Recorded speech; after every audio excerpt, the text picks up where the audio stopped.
We did. Let's get into this movie. Holy fuck, this movie. Super duper freaking great. Tooch, you saw it today. I saw it like several hours ago. I can't. Yeah. Oh Nina and God. I saw it 7 hours ago. 2 weeks ago.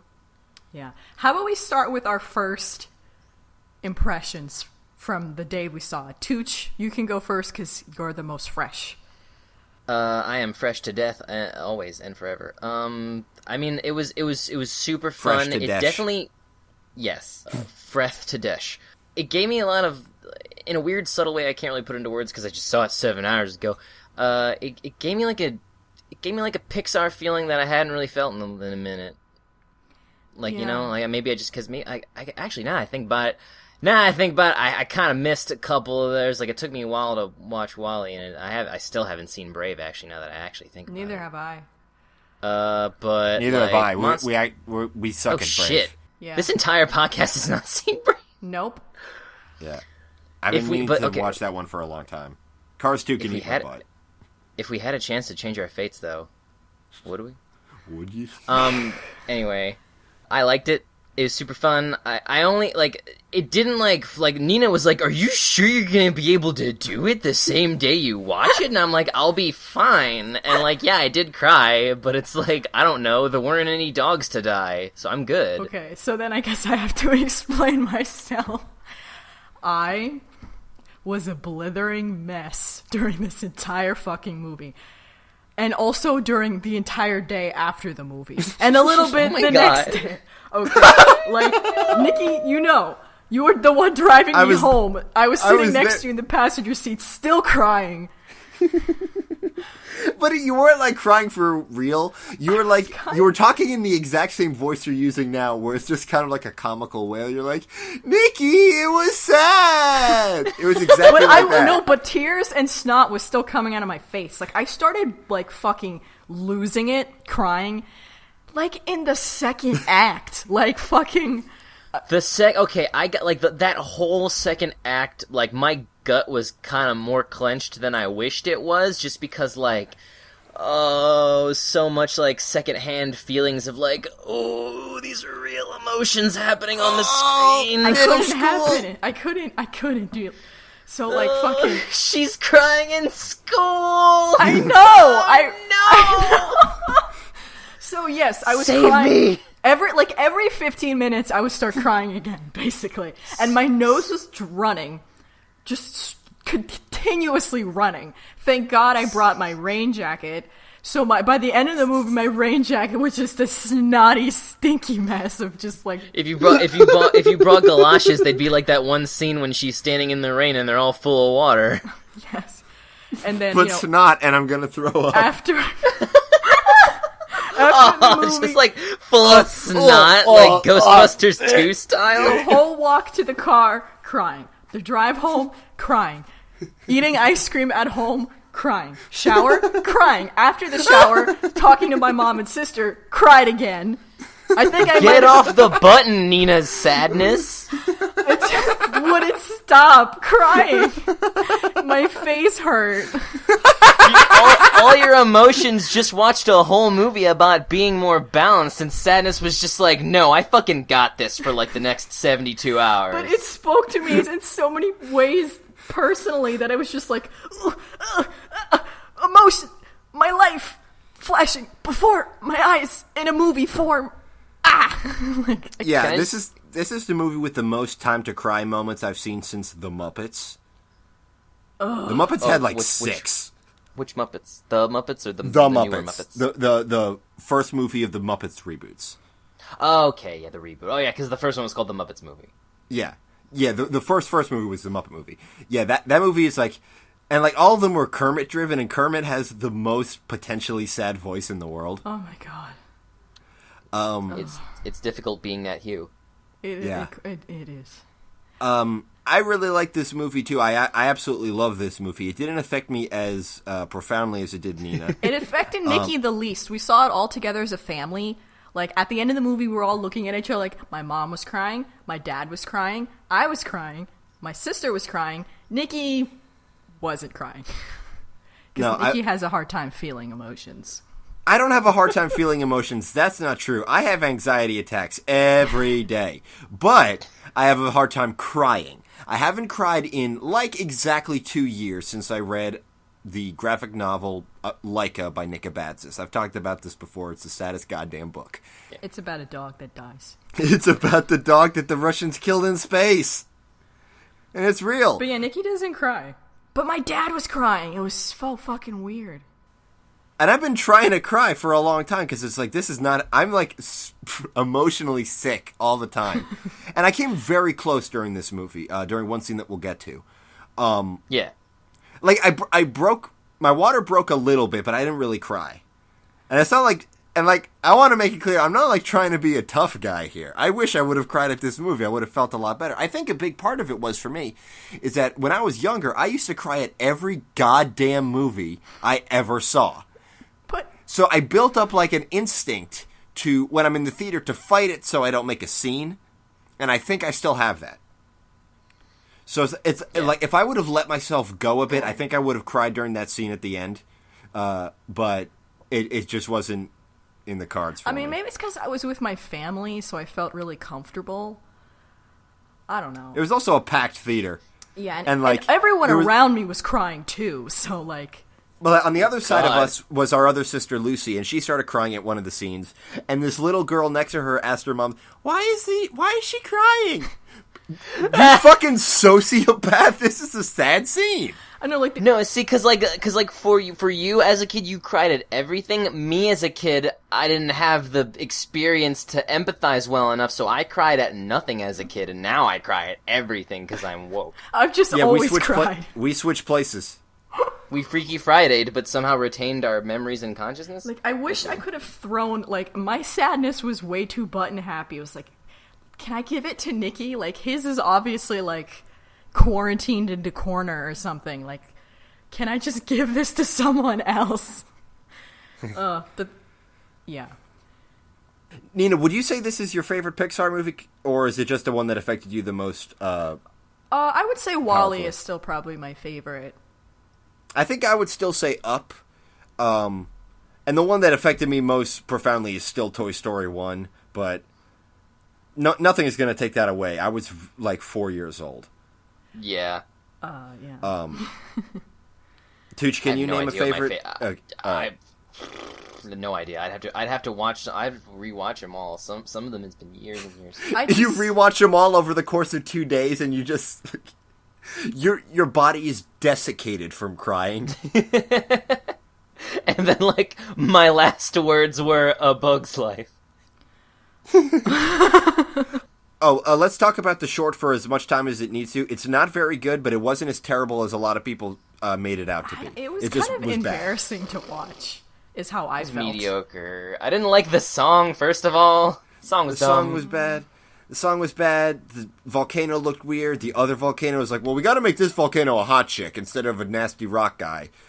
It was just not good. The male volcano reminded me of this weird series of volcano mineral water commercials that aired in the UK, but the volcano was a puppet, and he talked really loud, and he looked like that, and it was weird for me because I thought this was some crazy cross-promotional thing. Why do you know about mineral water commercials from the UK? Because I saw it on the internet. I don't know, dude. People just throw shit at me. Okay, Volvic. It's a Volvic mineral water, and it's a bunch of series about a prehistoric volcano, and there's some Tyrannosaurus named Alan in it. Sometimes they're all really dumb. We've spent too much time on this. Yes, Inside Out. Let's get into the production history.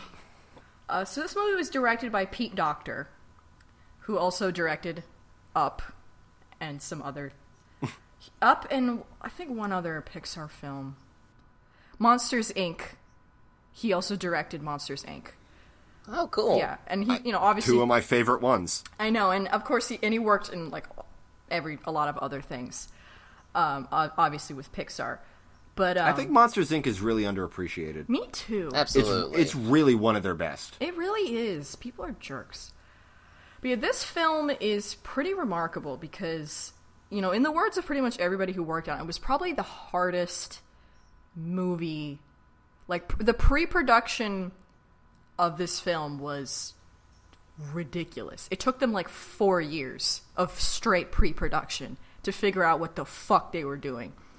Because the idea came in, 2009 to Doctor, because he himself had a preteen daughter named Ellie, who provided the voice for Ellie in Up, the kid Ellie. And he noticed that, his daughter was starting to get shy and more reserved, and he was like, it kind of started triggering my own fears and anxieties, watching my kid, like, change before my eyes. And, he began imagining what happens to the human mind when emotions set in. And then he's like, okay, let's try creating these personalities. And I mean, it's a very abstract concept, so it took a while to sort of finalize. They consulted Paul Ekman and sort of used his 6 core emotional theory, the anger, fear, sadness, joy, and disgust, and also surprise, but they thought that fear and surprise were too similar, so they just put them together as sort of like a guide for what they were doing. It also lacked, I think one of the reasons why this film was able to go to the places it did is because it lacked extensive input from Mr. Lasseter, who was too busy at Walt Disney Animated Studios. And we all know. We're so mean to that Hawaiian shirt wearing fuck. He can take it. He has all the money to cry into. Yeah, he's very rich. He'll be okay. He was shitty to a lot of the movies from my Disney generation. Like, he didn't like Lilo and Stitch. He didn't like Treasure Planet. He hated Lilo and Stitch. He tried to sabotage it. He tried to sabotage Lilo and Stitch, and he successfully sabotaged Treasure Planet. Yeah, don't like that guy. So yeah, he wasn't around to do that shit. But yeah, like, it was really hard for them to make this movie, because for one thing, it was the first time they'd ever had a movie that was set in a place that's not like a real place. Because if you think about it, in the sense that, like, they're pretty famous for going on these, like, staff tours. Well, they'll, let's all go to the Great Barrier Reef. Let's all go to these crazy mountain formations in South America. Let's all go to, a toy store, whatever, and get reference material. But they were, Riley's Mind is the first setting that is, like, completely based in speculative imagination. Let's all go to space. Let's all go to group therapy. I think they we went need to it. NASA or something. Like, they, they do their research and stuff. I mean, which always helped them. Like, with a lot of the crazy detail things, like with the lighting for Finding Nemo, they wouldn't have thought to do that if they didn't actually observe fish underwater. But anyway, so that was really hard for them, and they were just having trouble figuring out what they were going to do. Like, they went through, like, so many different alternate scripts. There was one where Riley went inside her own mind. There was a couple ones where Joy and Fear teamed up, and, like, Riley went in a coma, and they had to, like, wake her up. Like, I'm so glad they didn't do these. Went through so many. These are really bad. Things. These are terrible ideas. And so, 2012, they were still did not have a script or even, like, finalize ideas to start seriously storyboarding or anything. And, the project was set for evaluation, and Doctor was just, like, fucking so frustrated and distraught, because he was like, I've been working on this project for, like, 4 years, and I have nothing. And he, and the story goes that he took a long walk home, and he was just thinking about everything that was going on. He felt like a failure. He started getting really scared that he was going to get fired because he hadn't produced anything. And during that walk, he realized what hurt the most about the whole situation was that he was going to miss his coworkers and his friends. And he said that was the breakthrough, that emotions are meant to connect people together, and that relationships are the most important things in life. And then, he decided to go back in, think about sadness more, because it's interesting, because in the same way that in the movie the other emotions kind of didn't pay attention to sadness, during this 4-year period, they weren't sure what to do with sadness either. They hadn't really considered the implications of it, so, like, after this revelation, he was like, let's get sadness in here. You know, that's the Let's stronger get emotion. sad. And then I'm sure, like, the second he goes back into the office, he just, like, kicks open the door and just goes, "The doctor is in."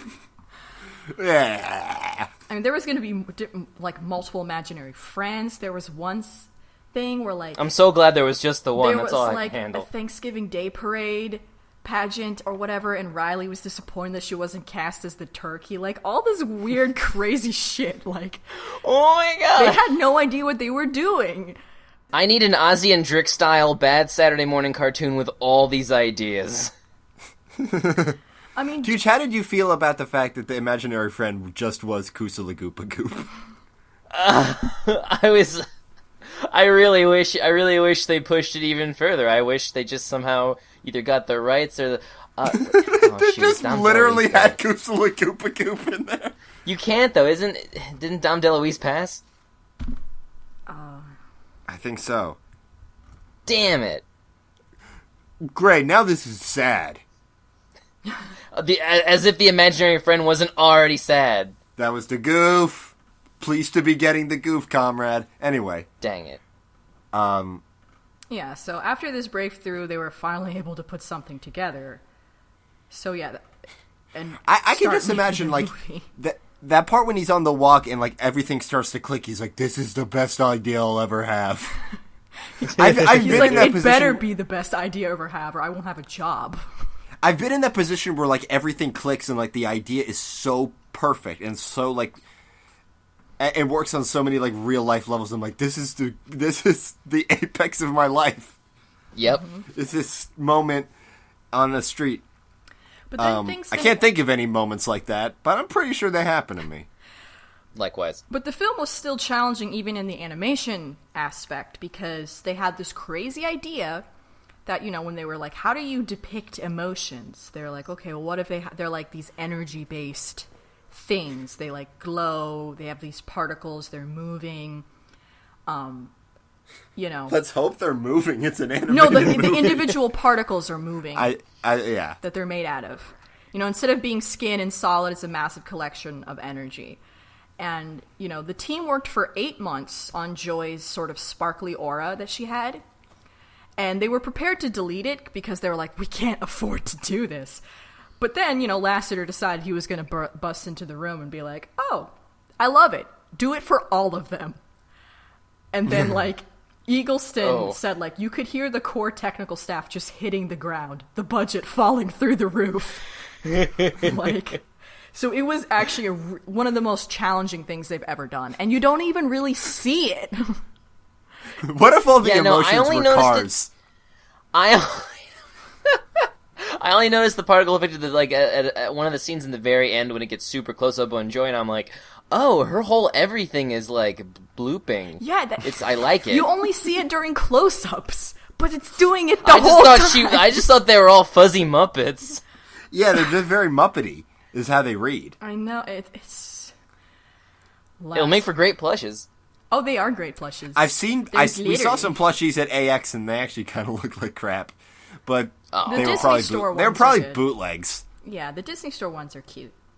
For $1 million each. It was a process. You know, they consulted all these psychologists and psychiatrists and did their... It's like the art book is insane because it's just like...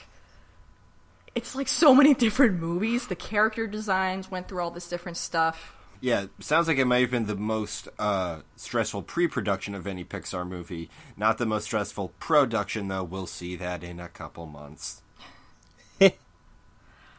I mean, Lasseter said it was take a shot every time we talk about The Last Dinosaur.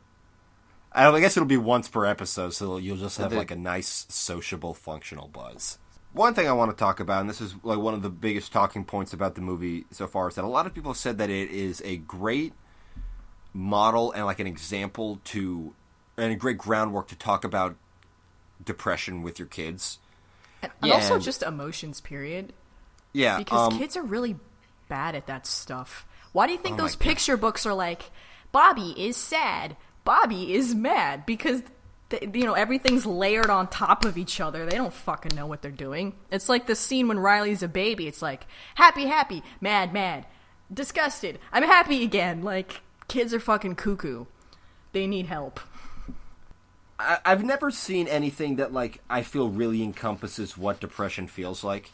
This comes very close, I think, to feeling, to really encompassing what it's about. It's very impulsive, and it's very irrational, and there's no logic behind it. Nope.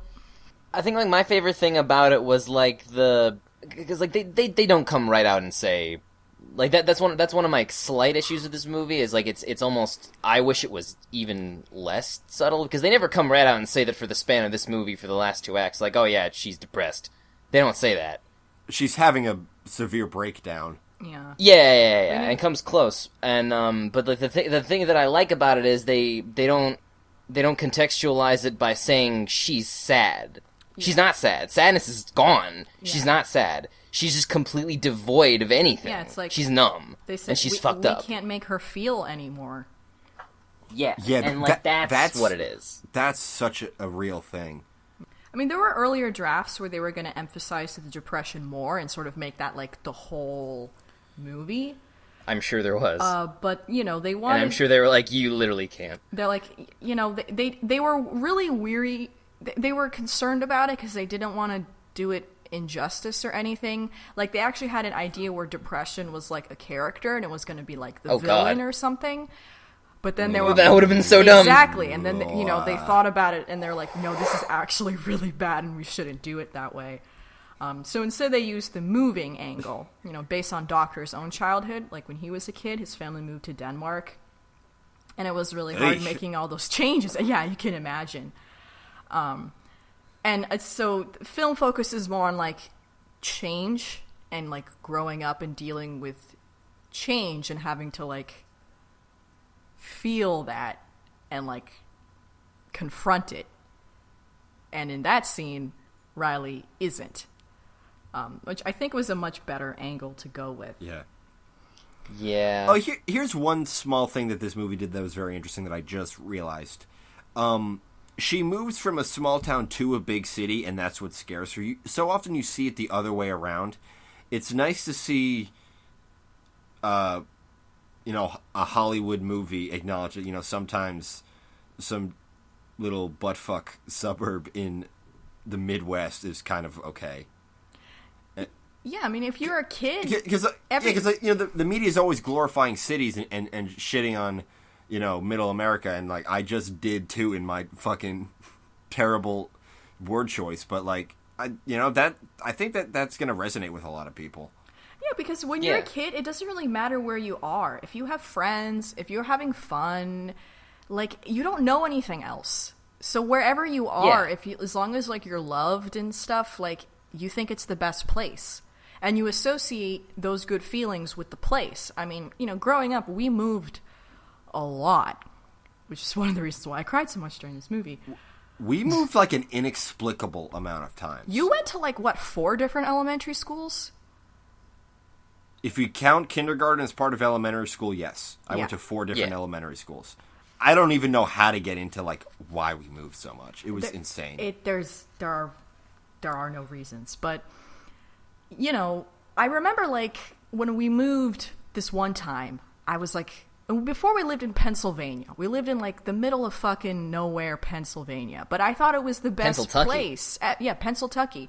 And I thought it was the best because, I was younger, I was freer, I had friends, I was just happier, and then once we moved, things changed, and so I associated the bad stuff with the place, even though Pennsylvania's not a great place, but you think it is because you're a kid and your world is very small. But when you move, it becomes bigger without your permission, and it's kind of hard to deal with. Yeah, and this works symbolically in the movie that she moves to one of the biggest cities in the country. Mm-hmm. And a very intense city. It's a very unique city. It's got this color and this atmosphere, and it's not just a plain... Everything's on a fucking incline. Your ankles hurt. Yeah, it's very different. Everything's different. Climate, accents, culture, fucking everything. It's not Minnesota. Yeah, like they moved there from Minnesota. It's like, why does everybody talk normal here? Why don't they talk in our ridiculous, our bananas, completely bonkers accent? And you know, that was reflected early on with the simple thing of like they're just trying to get pizza and it's like some organic broccoli bullshit. They can't just find some fucking pizza. Yeah. I like Anger's line about how the Hawaiians ruined it first, and because I agree with him. I like that. Lewis Black was playing himself.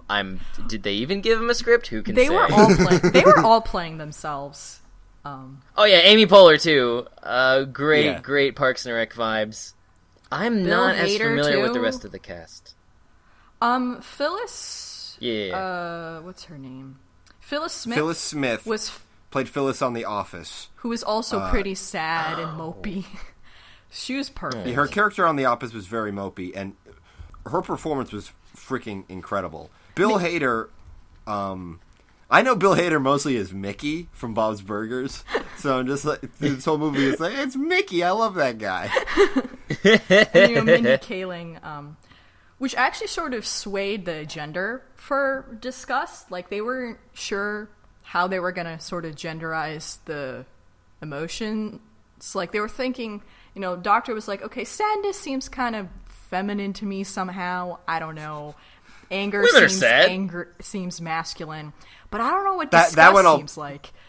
And, once they had the idea of Mindy Kaling, they're like, oh, okay, perfect. There Obviously. you go. Idea. Hello. When you started this quote, I'm like, this is such a problematic discussion to have. And then you say, oh, anger's masculine. Well, of course, obviously. Of course. Well, there you go. So I'm full of shit. Yeah, I think Disgust was my favorite character. Only Really? because, like, I forgot. Well, it was for a very subtle, dumb reason. Like, just because, like, I like to immerse myself. I like to immerse myself as little as possible in pre-production trailer, pre-release stuff, because I like getting as fresh of an experience as possible. Yeah, I'm not like me too. obsessive about it to the point where it's annoying. I used to be for a little while. It's dumb, but so I just didn't really know that much about the film until I went to go see it. And I forgot disgust was an emotion, because I don't really compartmentalize disgust as an emotion. So it's like joy, sadness, fear, anger. And then, like, this green chick shows up, it's like, disgust. And she's just like, ugh. And I'm like, oh, what the fuck? Okay. Sometimes you just feel like, ugh. Yeah, but it's like, I don't know. For me, I guess, like, my brain doesn't see disgust as like a core emotion of my being. It's just like when I accidentally step in something. Like, I don't know. Yeah, I don't think you're the only... I appreciate it's such a core thing. I guess if you were to abstract it more, like, disgust at, say, racism. See, like, I guess. Yeah, And, like, disgust is kind of a lot of things. I like how it was paired with anger and fear, because that's how it works the most, Like, I've heard a lot of people say that they don't understand how disgust is an emotion, but it's based on this Paul Ekman guy. He decided it was an emotion.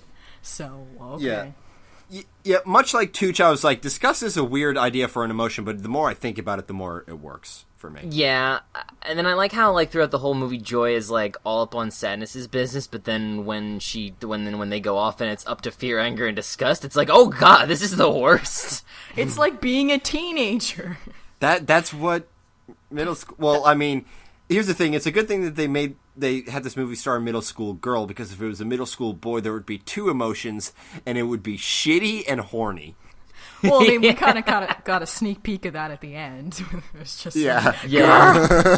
that resonated with me too much. A lot of people have been saying this. It's interesting that Riley's the only character in this movie that has emotions that are both male and female, whereas everybody else has emotions of a single gender. And I think we talked about this after the first teaser dropped. It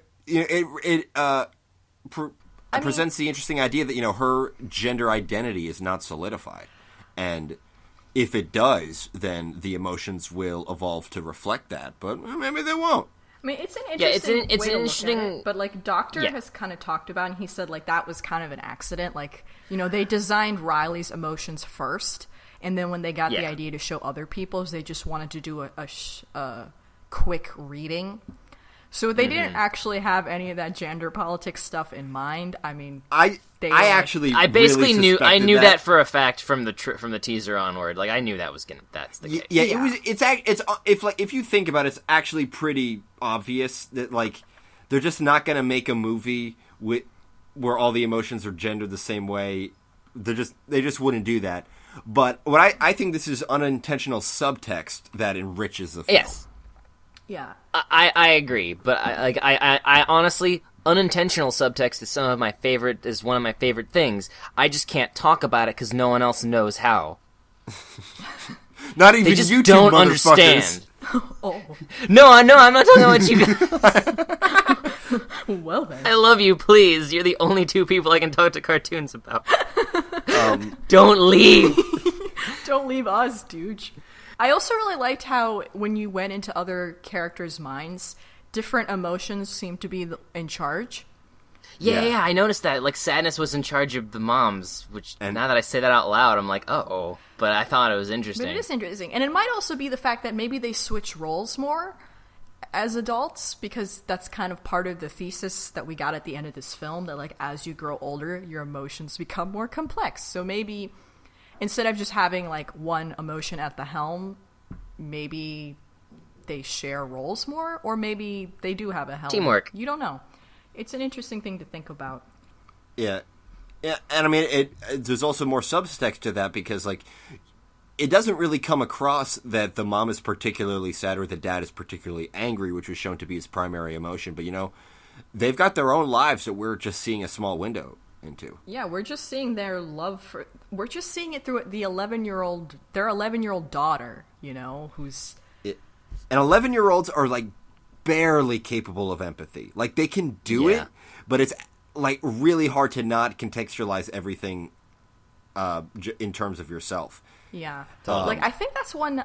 Maybe, like, 11 or 12 is when I first started actually thinking about my parents as, like, their own people. As human goddamn beings. Yeah, aside from my parents. And then I was like, oh my god, all the adults are I've been really shitty. They don't just shut off like robots when I leave the room.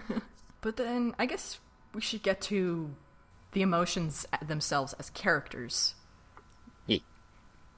Yes. We'll start with Joy, because... She's the she's the main character, and there's a thing with her that leads into what was, for me, the most powerful line of the movie. Played by Amy Poehler, perfect casting, incredible performance. Everybody fucking killed it. It was such a good performance. Holy crap, Crushed. Amy. Like, at first, when the movie started, I was like, oh, it's Amy! But by the end of the movie, I wasn't really thinking about her anymore. At the end of beginning of the movie, oh, it's Amy! End of the movie, my jacket is stinky. Mommy, clean my jacket. Yeah. But yeah, Joy is like the head honcho of Riley. You know, Riley has a really happy life. She doesn't have any major... Before the move, she hadn't had any major crises in her life. She's loving family. Probably because she was 10. Huh? Oh, no, She's sorry, 10. sorry. How much pain could she possibly feel? Well, Yeah. sometimes not everybody's that lucky. Yeah. Yeah, I know. Yeah. But... She was 10, white, and privileged. Yeah. Yeah. You know, she had friends, she had a really loving family, hobbies, you know. Hobbies that she was good at. Hobbies she was good at. That helped. That always helps. Oh my god, I just remembered another flashback that this movie gave me. Oh, God. When she tries out for the hockey team in San Francisco and, like, fucks up and storms off. There was a thing I had when I was, like, 5 doing soccer where I don't even... Are you gonna be okay? I can't actually say anything else on this. My brain won't allow me to...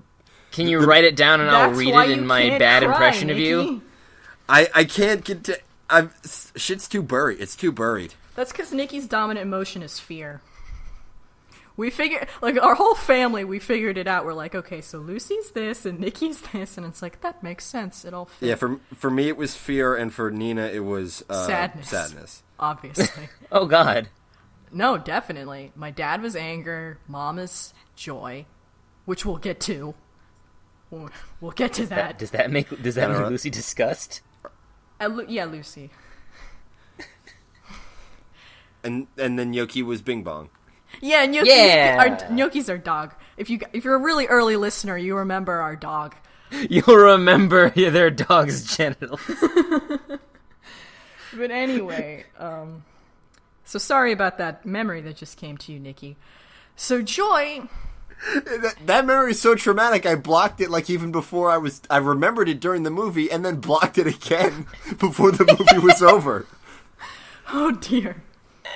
I'm sure you'll block it after we record this and then remember it again while editing. Oh my god, that's gonna suck so bad. That's gonna be a great surprise for me 3 days from now. Oh. So Joy's in charge. Her goal is to make Riley happy all the time. 'Cause she wants what's best for Riley. And honestly, they all do, which I really like. Like, I like the idea that none of even the negative emotions, they're not bad. All of them are happy when Riley is happy, or when she gets the best thing out of the situation. They're all like, oh yeah, great, this was a good day. Like, I think that's a really cool way to depict your emotions. Like, they're not like your enemies. They're not trying to work against you. They're part of you. They're not competing to be the dominant emotion. They're using their different They're just shitty at their job sometimes. Yeah, they're using their different skill sets to approach different situations. Yeah. Well, Joy kind of has monopolized the whole system. I mean, why wouldn't she? Riley has a really nice life.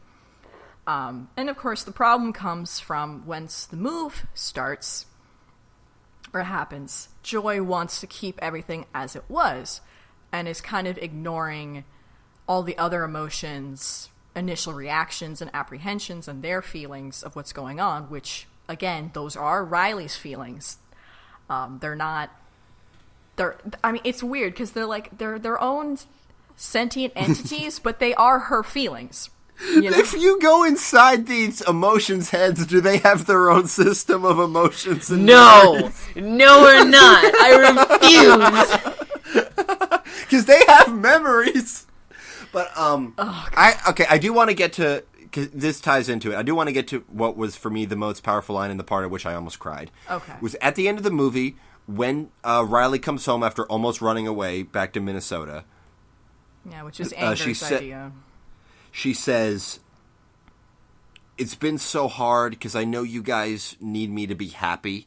It was something like that, and that's what it is. This need the need to feel okay, the need to keep up this facade that you're doing great, that you're doing fantastic, which is suppressing the other emotions that are really, they're just as legitimate. That are the ones that are really more defining what you're going through at the time, because Joy was taking the helm throughout the events of the movie.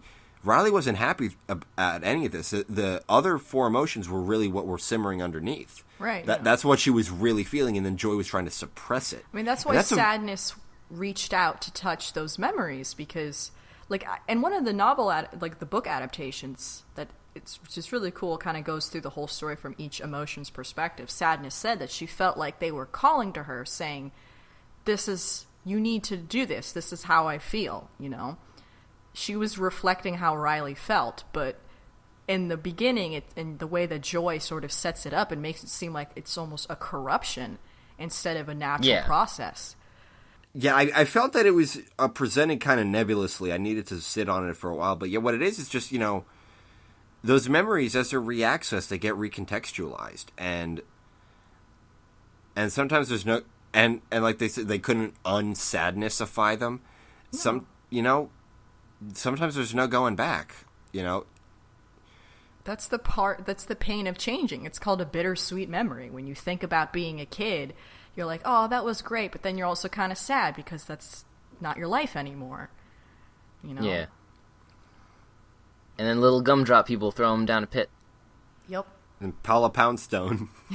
Yeah. Paula Poundstone and Bobby Moynihan. Moynihan. But yeah, no, that was what I loved about the movie, but also, like, it was another thing I felt like, this was almost like, it's a little bit too subtle, because I feel like a lot of people, and especially kids, missed it, because, like, when I got home from the theater, my mom was home, and they had gotten, Chad's daughter, who's, like, I don't know how old she is, I don't know ages, she's a child, she's small, she can talk, I don't know, I don't think she's 10 yet. So, do babies learn to talk or walk first? I honestly don't know. Walk. They learn to walk first. Okay. Babies can if they're like one, they're like scooting and crab walking and hobbling around. Walking around like little idiots. Yeah, it's really funny. They crawl exactly like hermit crabs. They'll kick one leg out to scoot them. I just butt scooted around. I didn't even. I skipped crawling. I was like, "Fuck that noise." Yeah, you just scooted around like a wormy dog. Yeah.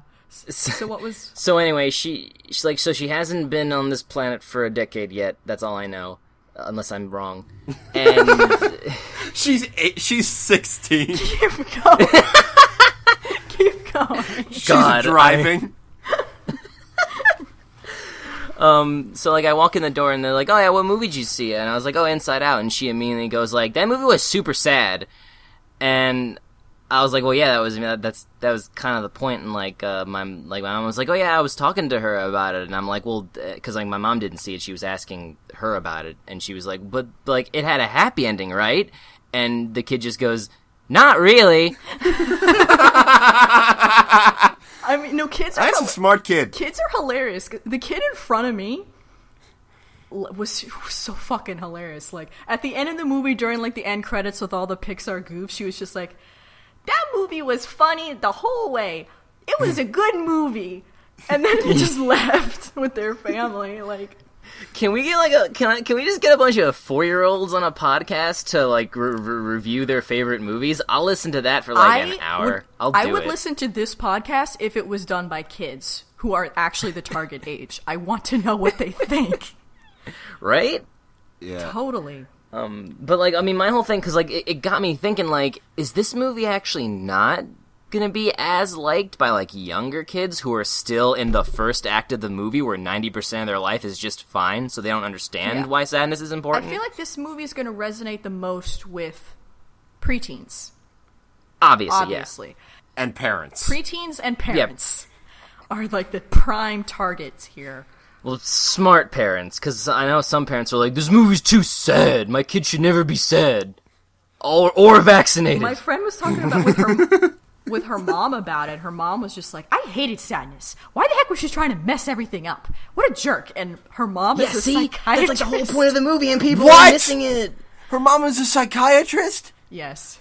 She's a bad one of those. Yes. I mean, I've never met the woman, but like, I was like, okay. Oh dear. See, like that. I feel like that's one of the reasons. That, like, I feel like that's one of the reasons that, like, if anybody doesn't like this movie, it's probably because like they just refuse to be comfortable with the idea of being sad. Like this whole movie is trying to tell you that, and you're just not believing them. That's why I was like, this movie's too subtle because people can just ignore it, and it's too important of a message to ignore. But like, how these are your emotions. I don't know. How more in your face could there be? The day was saved. People are dumb. Sadness and joy teamed up together. They did it together. Yeah, I guess because it's like they didn't... There was no, like, conclusion paragraph. Like, it just sort of showed you the balls being different colors, but there was no, like... Again, like, show, don't tell. But in this case, I feel like a little bit of telling would have been a little better. Just, like, if Amy Poehler just would have went, yeah, this is good now, this is better, and here's why, idiots. I mean, it was implied that it was better. Not even Joy Amy Poehler.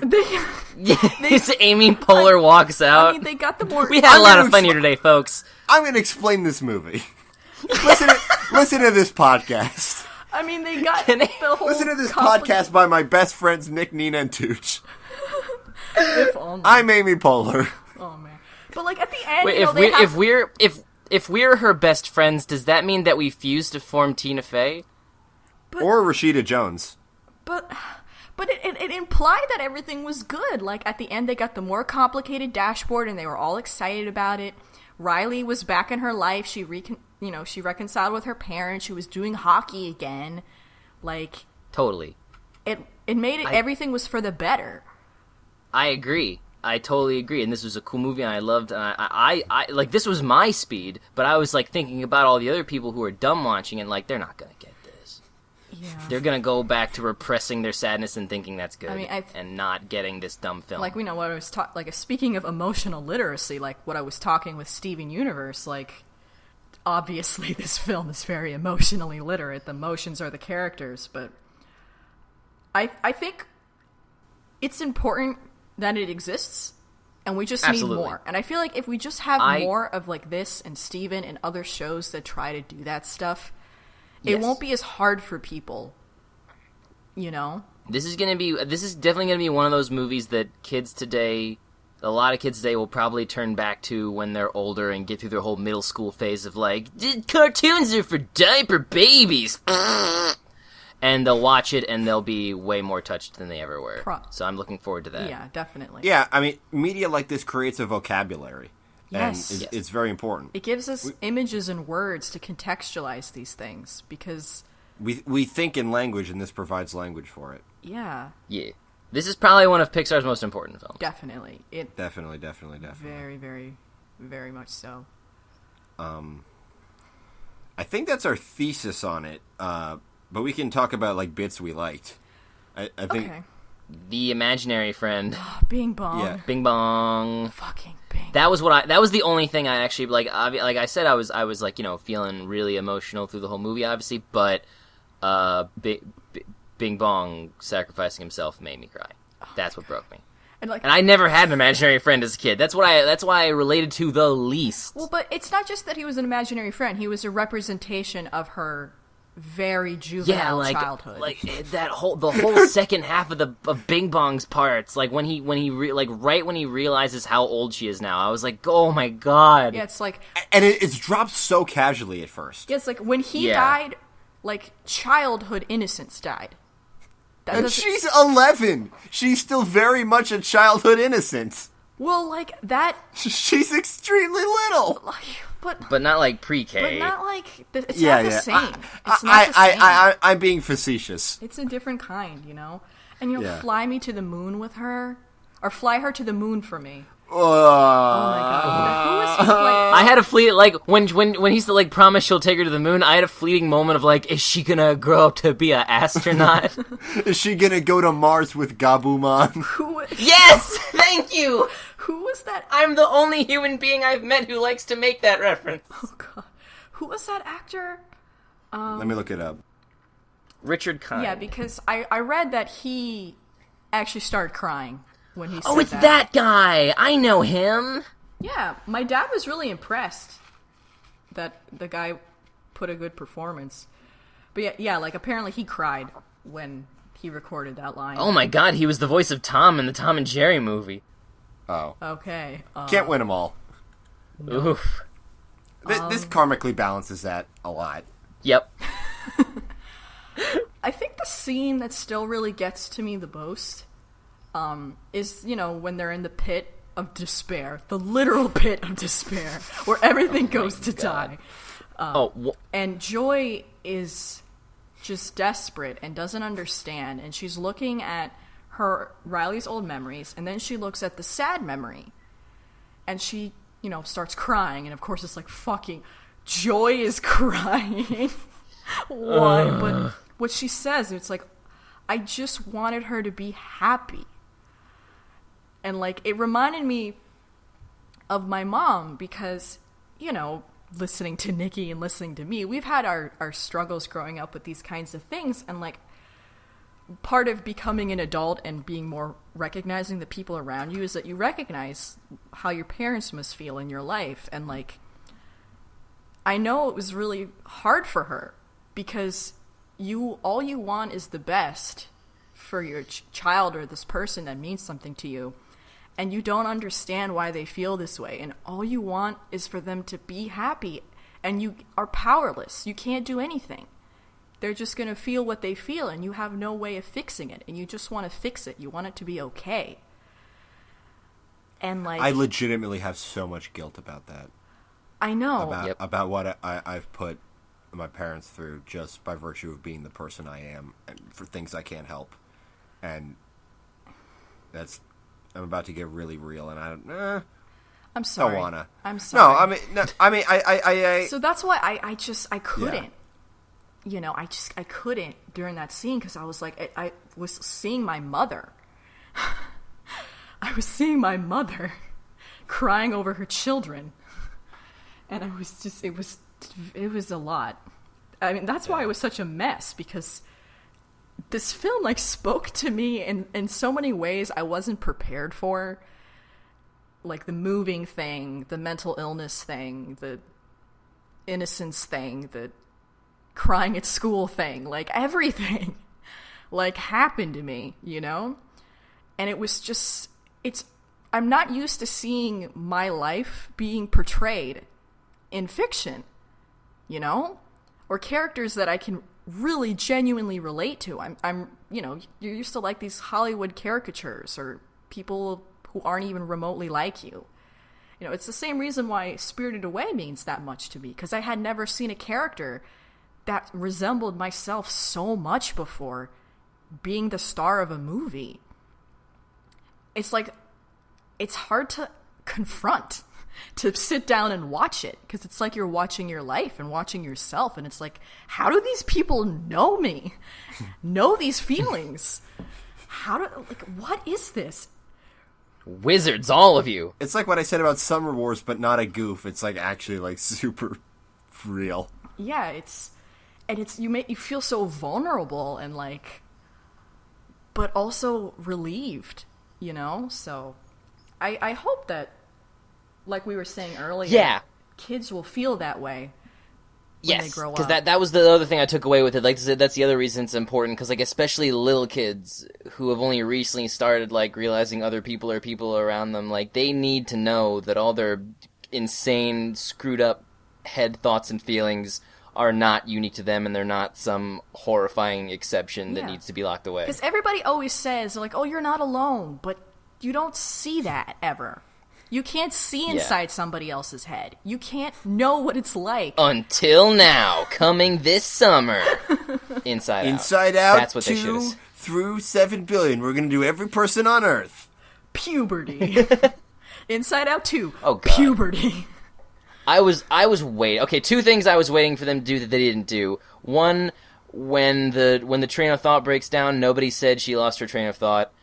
2, no one slipped and pressed the puberty button. No. Which I was waiting for. But I did love how the facts and opinions stuff got mixed up. And yes, that was my favorite bit. It happens all the time.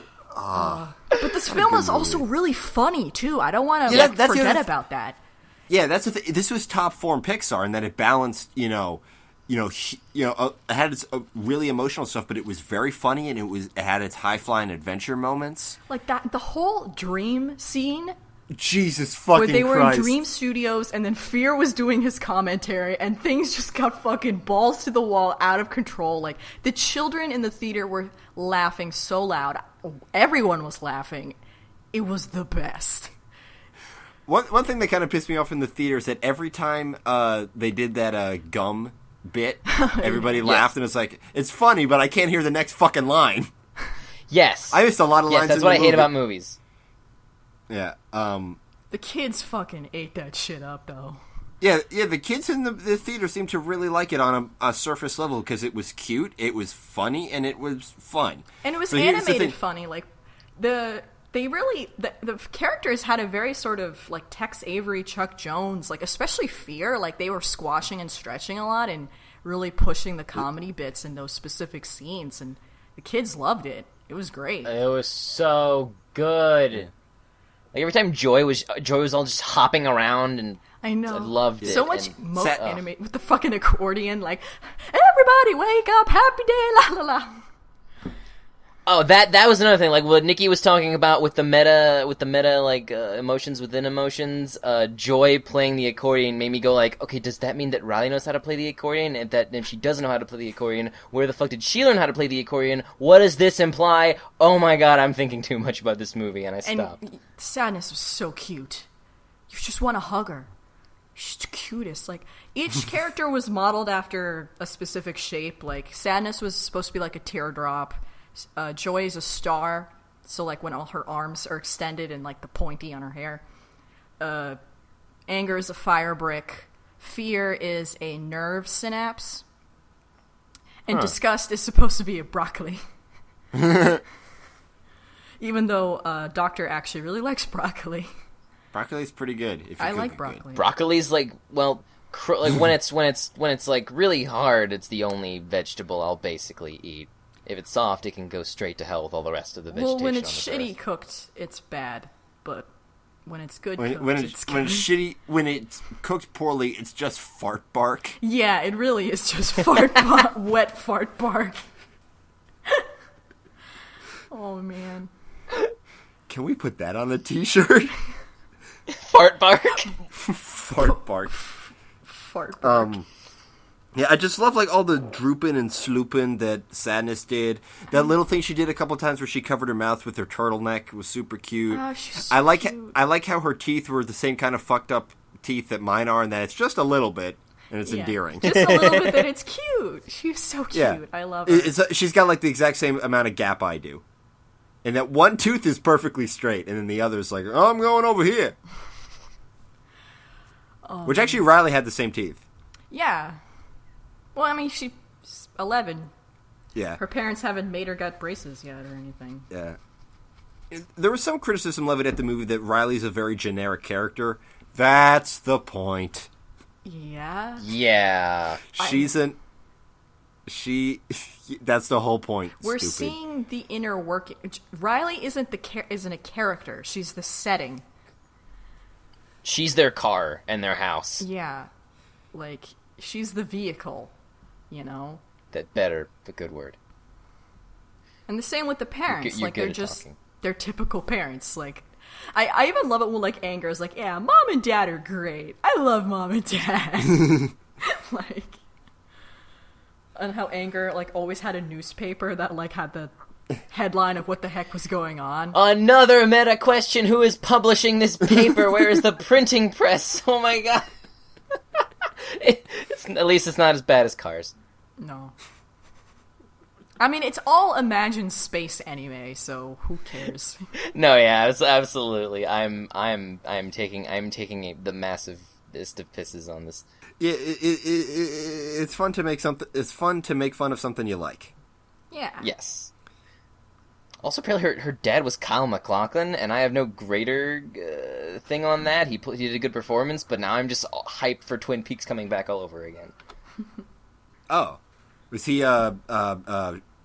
Cooper. Coop. Agent Cooper. DJ Koopy Coop. Yes. Kusala Goopa Goop. There it is, full circle. Who's your friend who likes to play bing bong, bing bong? Oh, Bing bong.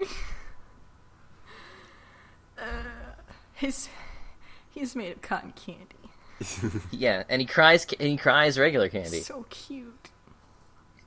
Fucking.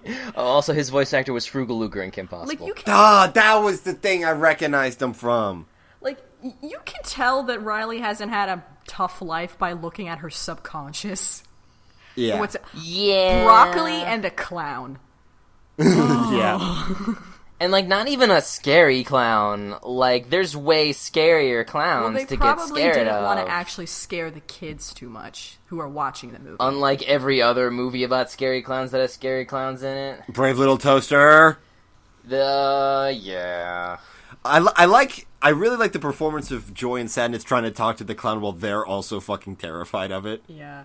Yeah. I like how they're afraid of what she's afraid of, or like they don't like what Riley doesn't like. Yeah, they're simultaneously extensions of her and also kind of her parents.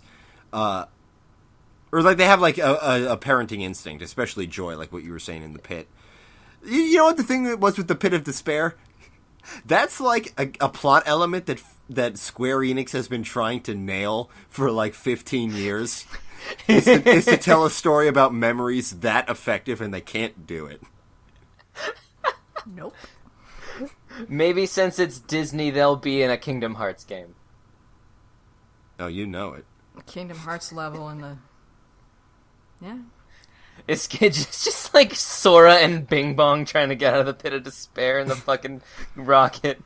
One thing that actually surprised me because of cinematic conventions. The first time they failed to get out of the pit, I'm like, oh fuck! I guess they're not getting out of this pit. It didn't occur to me that they would try again because they just don't do that in movies. The second time they did it and the same thing happened, I was like, oh shit, they're too heavy, and then he's gonna do it.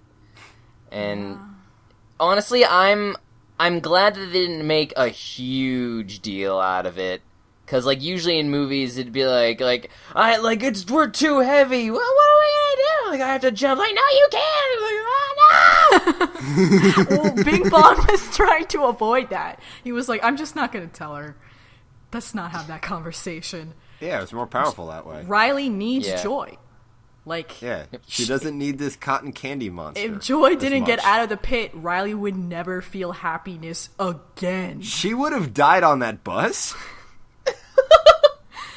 Because it's going all the way to Minnesota. It's a nonstop bus trip. They're all gonna starve. They're gonna eat each other. Oh. Also, I knew that it wasn't gonna be a thing, but like in the back of my head, I'm just like, she's gonna like check her credit statement and get super mad. Because bus trips. Like, kinda long bus trips are expensive. This is halfway across the country. Yeah. She has no more money. And Riley just took the credit card. She doesn't know how they work. She was just like, give me. She's the very first person who actually needed that little question mark explaining what the security code on the back is. Yeah,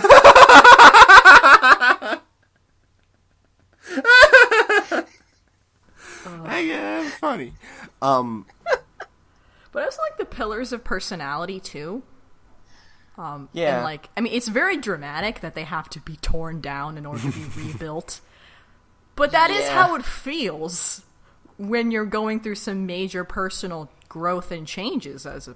Yeah, that was my favorite thing. I'm glad, because, obviously, they could have just, the metaphor would have stuck if they all just simultaneously collapsed, but I really liked it as an emotional thing, every time one of them just topples, you're like, oh, Christ.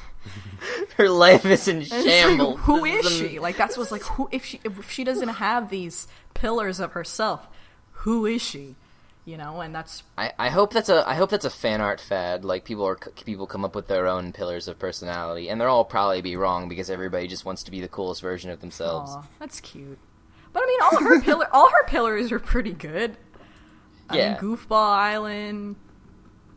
It was goofball, hockey, friendship, honesty, and family. Yeah.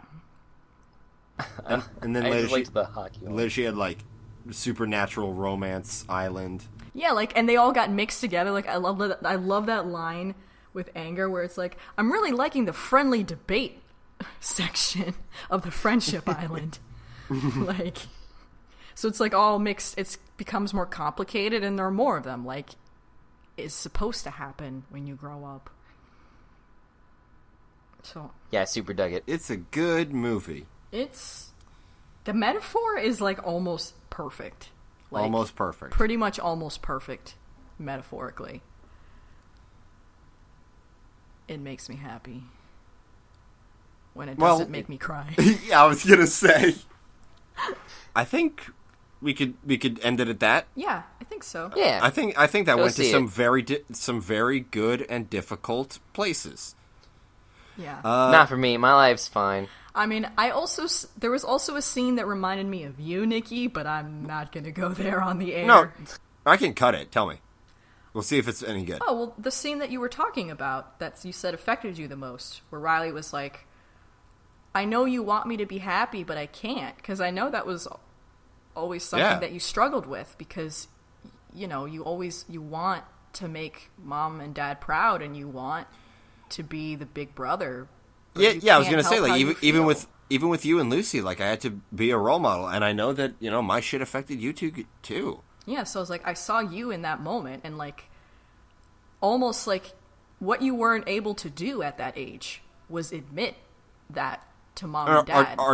Articulate it. You weren't able to just say it to them, I'm sorry. you know. I'm not even sure I still have. I mean, I know yeah. Mom will listen to this, and I guess that'll be it. I'm sorry, Mama. Yeah, you were able. Yeah, so that's why that scene was emotional for me, because I saw you. You know, so for me, this film was myself and my whole family, which is, you know, of course I was a dripping monstrosity of snot, like. God, yeah, no, I get it now. I'm super sorry. So yeah. Anyway, But that scene with the preteen boy after seeing Riley, like, I still do that. That's. Well, I love this scene at the end with the face paint too, where the dad was like, "This is the best idea we've had in a while," and the mom was like, "Yeah, this is so great." And Riley's just like, "Oh," like, just so cute. I don't know. It's so cute. The Brazilian pilot was Carlos Alazraqui. Oh. Oh yeah, duh. I immediately knew that.